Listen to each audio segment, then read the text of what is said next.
Hello all. So the next letter of our challenge is झ. आणि झपासनं मी बनवते झुणका. झुणका. तर मी टमॅटोचा झुणका इथे बनवते.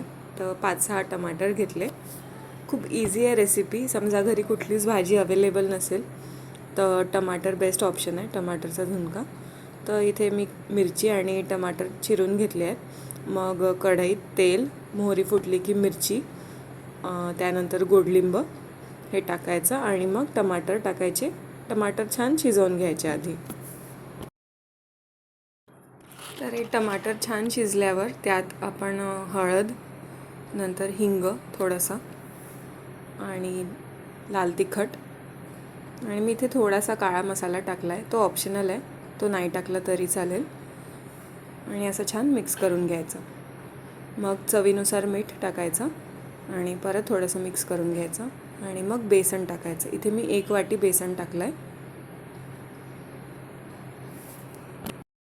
बेसन थोडं पोर्शनमध्ये टाकायचं, नाही तर त्याच्या गुठळ्या होतात. आणि आता हा रेडी आहे. याला फक्त एक वाफ द्यायची आहे. त्याआधी थोडासा कोथिंबीर याला गार्निशिंगसाठी मी टाकलं आहे. आणि वाफ दिल्यानंतर हा झुणका रेडी आहे. तर सर्व करायचं मस्त गरम गरम भाकरीसोबत. भाकरी नसेल तर साधी पोळी पण चालेल. मी इथे आंब्याचा रस पण बनवला होता. तर पोळी, आंब्याचा रस आणि झुणका रेडी आहे.